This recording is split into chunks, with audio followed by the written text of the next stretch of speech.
സാമ്പത്തിക വിദഗ്ധ doctor Mary George കൂടി ചേരുകയാണ്.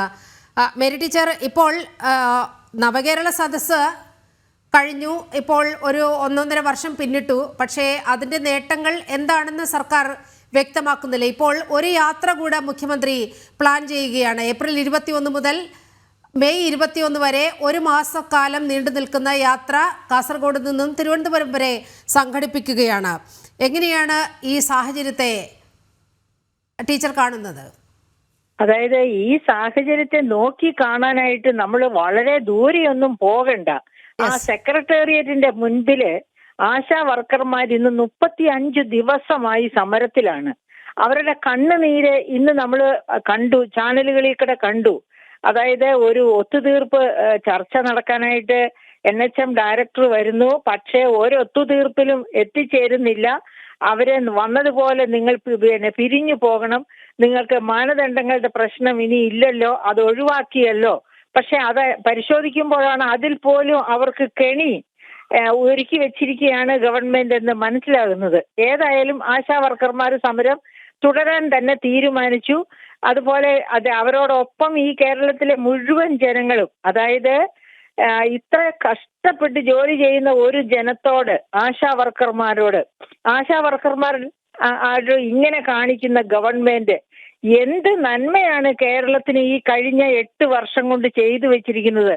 കടത്തിൽ മുക്കി ശ്വാസം മുട്ടിച്ചുകൊണ്ടിരിക്കുകയാണ് കേരളത്തെ.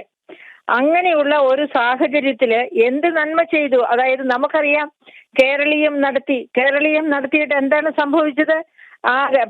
സെക്രട്ടേറിയറ്റ് അടച്ചിട്ടതുപോലെ യാതൊരു പ്രവർത്തനവും ആ ദിവസങ്ങളിൽ നടന്നില്ല. ഭരണസ്തംഭനം എന്ന് പറഞ്ഞാല് സമസ്ത മേഖലകളെയും അത് ബാധിക്കും.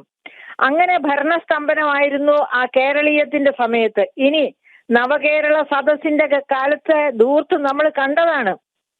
അതായത് 1,05,00,000 രൂപ മുടക്കി ഒരു ബസ് കൊണ്ടുവരുന്നു. ആ ബസ് യാത്ര ചെയ്യുമ്പോൾ പിന്നെ കാറുകൾ ഇറക്കണ്ടല്ലോ. അപ്പൊ ഈ 21 മന്ത്രിമാരുടെയും കാറുകൾക്ക് ചെലവില്ല എന്നൊക്കെ പറഞ്ഞ് ഒരുപാട് ധനസമ്പാദനം എന്ന് പറഞ്ഞു. ഇപ്പോഴത്തെ അവസ്ഥ എന്താണ്? അതായത് അതൊക്കെ വെറും ദുർച്ചെലവായിരുന്നു. എന്നിട്ട് തദ്ദേശ സ്വയംഭരണ സ്ഥാപനങ്ങളുടെ പോക്കറ്റുകളിൽ കൈയിട്ട് വാരാനുള്ള ഒരു തന്ത്രമായിരുന്നു നവകേരള സദസ്സ്.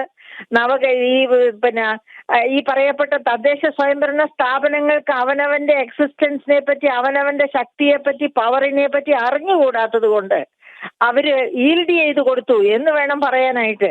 അങ്ങനെ നവകേരള സദസ്സ് നടത്തി. ഇനിയിപ്പോ 1 വർഷം നീണ്ടു നിൽക്കുന്ന ഒരു പരിപാടി എന്ന് പറഞ്ഞാല് അതും ഏറ്റവും അവസാനം വാങ്ങാമായിരുന്ന 5,990 കോടിയും കൂടി കടം മേടിക്കാനായിട്ട് ഇരിക്കുകയാണ്.